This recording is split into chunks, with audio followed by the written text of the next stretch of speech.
अशोक क्या लॉलीपॉप दे रहे हैं, ये पूछना है इन लोगों से। अशोक पांडे जी, ये बताइए, कीजिएगा शौकत अली साहब नहीं दिखे, वो सैयद अब्बासी दिखते हैं क्या साहब? ठीक है, अशोक पांडे जी जवाब दीजिएगा शौकत अली साहब की बातों का। बीजेपी अपनी रणनीति में बदलाव कर रही है क्या? आवाज मूल बात यह है कि हम सबका साथ सबका विकास की बात कहते हैं। हमने हिंदू मुसलमान कभी नहीं किया।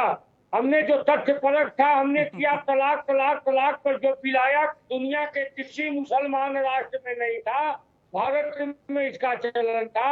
हमने तलाक को हलाक किया, मुस्लिम महिलाओं को उसका हक दिलाया। ये क्या सांप्रदायिकता है? हमने अभी अपनी पार्टी में जफर इस्लाम को राज्यसभा का सदस्य बनाया। हम सांप्रदायिक हैं? ये वो लोग हैं जो ब्राह्मणों की बात तो करते नहीं, अशोक गिरिराज सिंह के बयान याद हैं आपको पांडे जी? अशोक पांडे जी एक सेकंड, शौकत साहब आपकी तरफ आता हूं। बयान याद हैं? अशोक पांडे जी आपको मेरी आवाज आ रही है? मेरा बयान याद है आपको? सवाल सुनिए, उसके बाद में जवाब दीजिएगा। शौकत अली साहब मैं आपकी तरफ आता हूं। अशोक पांडे जी, केरला से अब्दुल्ला कुट्टी को कोर कमेटी में लाए जाने का क्या मतलब है? कोई मजबूरी है केरला में अब पार्टी की खिसके हुए जनाधार, या पार्टी के जमीन को, सियासी जमीन को विस्तार देना, इसलिए एक मुस्लिम चेहरे की वहां पर जरूरत है? और अब्दुल्ला कुट्टी वही है ना जो 2019 में कांग्रेस छोड़कर के बीजेपी में आए थे? देखिए, आपको बता दें कि हमने कभी हिंदू मुसलमान नहीं किया, और ईमानदारी के साथ अभी हमने जिन लोगों को पदाधिकारी बनाया है, जफर इस्लाम को राज्यसभा में भेजा है, वो हिंदू मुसलमान मान के नहीं, एक अच्छा कार्यकर्ता मान के।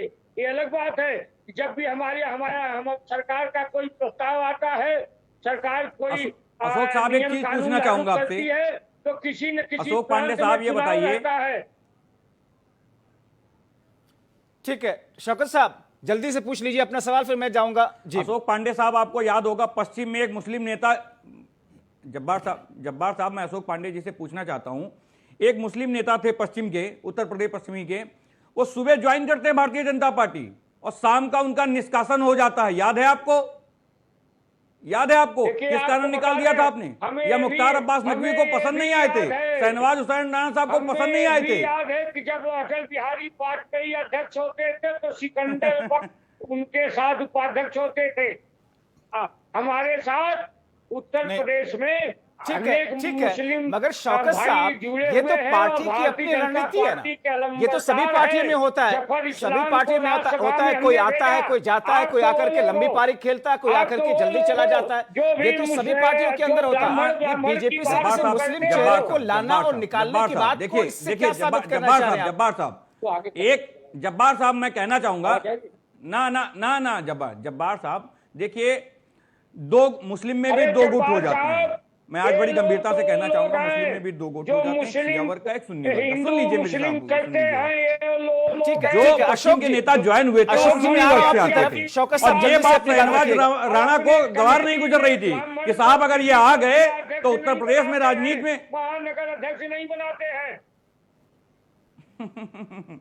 ठीक है, अरे कौन सी दुनिया में जी रहे हैं आप?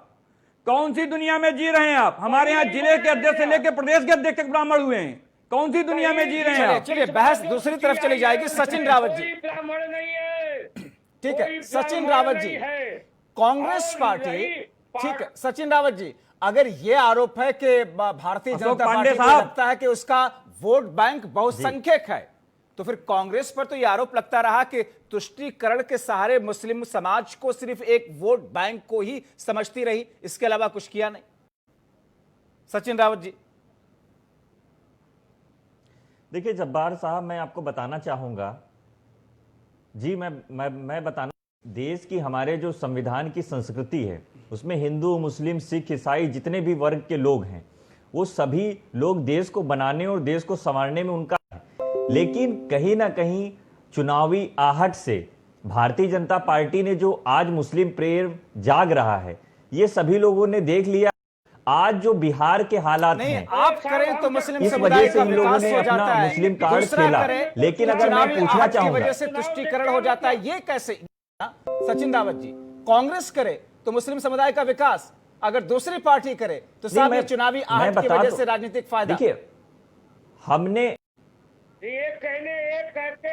हमने तो आज तक कांग्रेस पार्टी ने कभी जातिगत और कभी धर्म की राजनीति की नहीं है।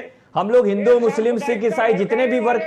और रही बात भारतीय जनता पार्टी की, और जो हमेशा ध्रुवीकरण पे, किसी भी आपने देखा होगा 2014 से लेकर के 2000 हुआ है, लेकिन ना डेवलपमेंट की बात हुई है, ना यहाँ के किसी रोजगार की बात हुई, ना शिक्षा की बात हुई है, क्योंकि ये लोग धर्म और जात को बांट करके आज की डेट में जब इनको मालूम है कि हमारी जमीन खिसक रही है, हमारी मैं नहीं, तो वही तो मैं बता तो रहा हूं कि इनका जो नारा था सबका साथ सबका विकास, नारा इनका हो गया है कि सबका साथ भाजपा नेताओं का विकास, क्योंकि भारतीय जनता पार्टी के नेताओं का सबका साथ सबका विकास और सबका विश्वास भी। सवाल यह है कि विश्वास को लेकर के शौकत साहब ने जो बात शुरू में कही थी इस चर्चा की, कहीं वो विश्वास कहीं डगमगा रहा है, या फिर भारतीय जनता पार्टी को अब लग रहा है कि अलग अलग देश के हिस्सों में राजनीतिक जमीन को और ज्यादा विस्तार देने में बदलाव करना चाहिए, और उसी के नतीजे की शक्ल में 4 मुस्लिम चेहरे कोर कमेटी में बीजेपी ने शामिल किया। छोटा सा ब्रेक लेते हैं, वापस लौटते हैं।